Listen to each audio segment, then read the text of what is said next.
hard to accept. It's an important topic that we have to look at today. Of course, from Jeremiah 13, verse 1 to 27. So let's get on with it. And we were able to look that giving God glory is a precept that the Bible outlines, okay, because we observe His great works, okay, the great things that He is doing while observed by human beings, we are able to give Him the glory for it, and that is just the criterion for every human being. For thousands of years, we don't know exactly how many, but the Bible outlines about 5,000 to 6,000 years. Okay? Human beings just depended on their observations. Okay, I can see the world. They never knew anything like science. Science was not yet established. Okay? For 4,000 years at least, they never knew any of those things. And they just depended on their observations. Next slide. But today, because of the existence of science, okay, there is a challenge for human beings to be able to prove that God exists and He is active in the world. This has come up just because of science. Next.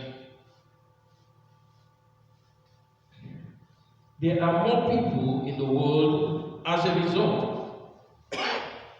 of the emergence of science. And science itself did not emerge on its own. It emerged because of suffering. Okay? Suffering. People suffer wars. Very barbaric wars. Rape, murder. In those days, if wars were being fought, they could actually open a woman's stomach that is pregnant, okay? And remove the baby, just to make sure that that baby does not survive. Very terrible things. Very terrible things. So, there is that challenge from science, because science believes that these things are a result of not engaging in science. Some people will say it's a result of religion, but that's not so, okay? Because a lot of religion also recommended or the law of many religions, like the Christian religion, was that you should not kill, okay? You should love your neighbor, and the Jewish religion. And so the non-practice of the refusal to practice science for them created this problem. So before you can speak of God to them, okay, you must be able to prove that He exists and still exists. Next slide. So, as a Christian, people who practice religion like Christianity are forced to ask, if God does exist, even themselves, okay, why does He allow such confusion as well, okay, through suffering? And the simple answer to this question is that we do not need to prove that God exists. Okay? The proof is already there. The proof is already there. It's like asking an ant, okay, to prove that a human being exists. Can an ant now, does the ant have a capacity to prove that a human being exists? No, it doesn't care about that, okay? That's not its duty. It is not created to do that. So human beings are not created to prove that God exists. We don't have that capacity. So we do not need to prove that He exists. What we see around us just tells us that He is a greater being, okay? Ahead of us is a greater person that is greater than us. That is what is assumed, okay? By the Bible, by God as well. But the only reason that people try to do this, there are very, very many reasons, okay? First of all, if you are already practicing a religion, the existence of science makes you want to now prove that this your God exists, okay? But again, if you are a You are so adamant to prove, okay, that God exists. Be careful so that you do not fall into the trap. Because some people, only because they have the power of witchcraft, okay? So many different powers of witchcraft which exist in the world today. For them, that is the evidence, okay? Miracles. Miracles is the evidence for many people, okay, that God exists. And even in the old days, it was.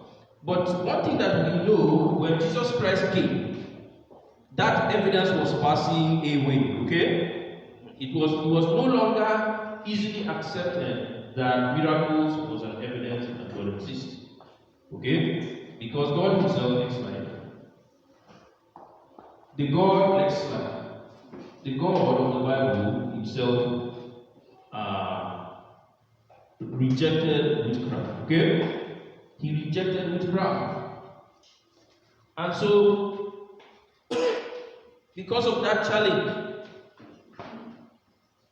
okay, there is God, and then there might be other beings that can give people powers to do whatever they do, or to create such proof as well. Okay? So it was no longer accepted.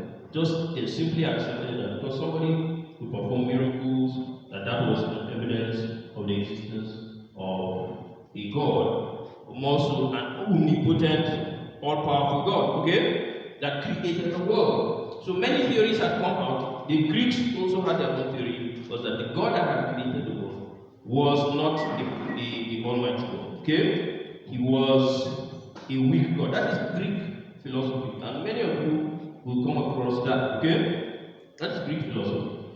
That the God that created the world is not a good God, okay? And God does not like these things that exist. So it is one philosophy that is rampant in our world today and may exist in some of our cultures, okay? That God did not create all these things, and these things are not good. And sometimes a semblance of it shows up even in Christianity. Okay? This issue of just heaven, and the Bible does not say so. Okay? The Bible does not say so. Just heaven without earth.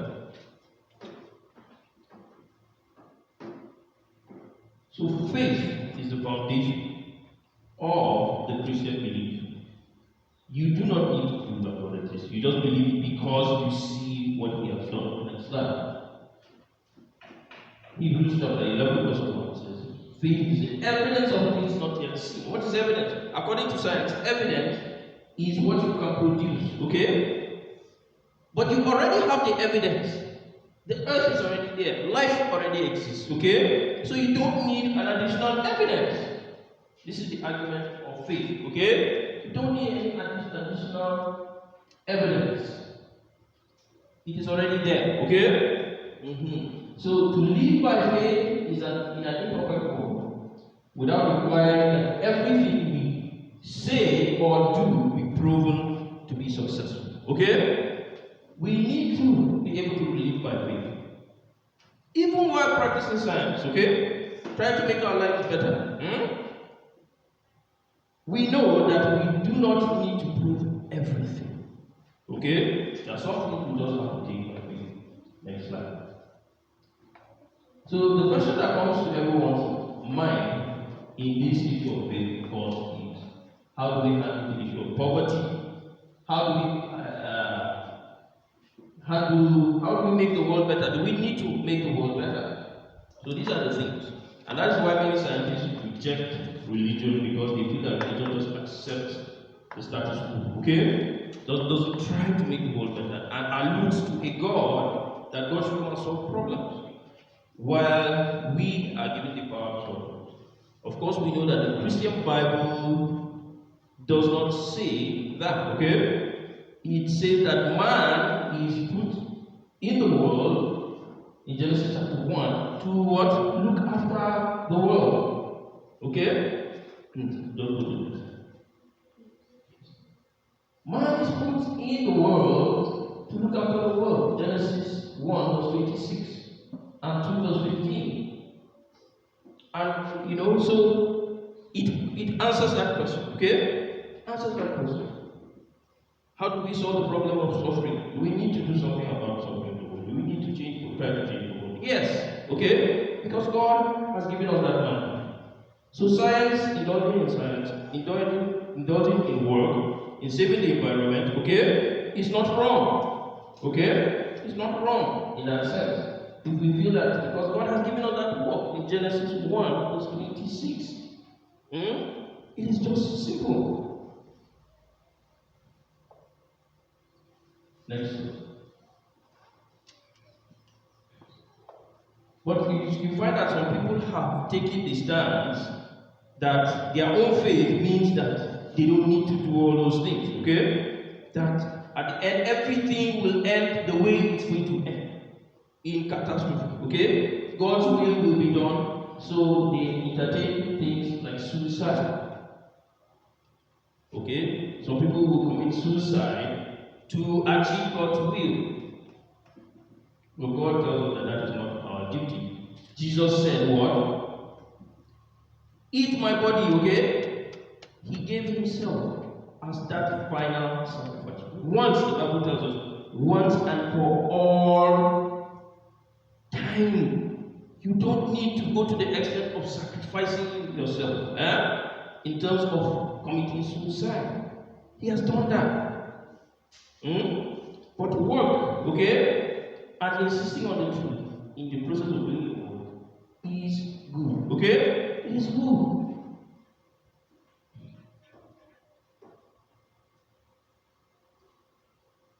So he tells us that we should not submit to the yeast of the Pharisees. Okay? Because a lot of the leaders of the religious leaders, he agrees, okay? There are a lot of the religious leaders are actually in rebellion. There's another force that makes them to do what they do. They are in rebellion. They rebel against God, no matter what he says. And some of them believe that he should have intervened more, just like the atheists, okay? That if he is really alive, he should have intervened more than he's doing. So we need to understand that we just need to do our best and leave what? The rest.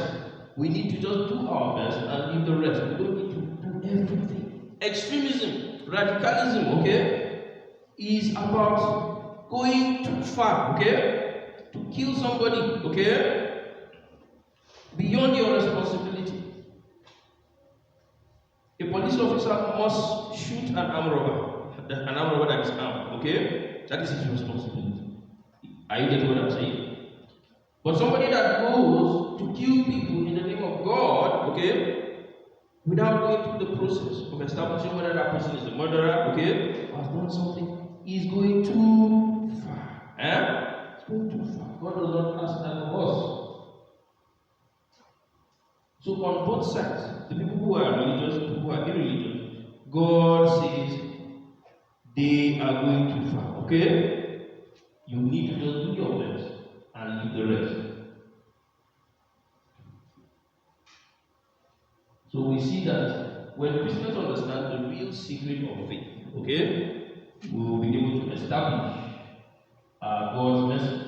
It is very difficult to preach one message as God's message. And this is the dilemma of Christianity.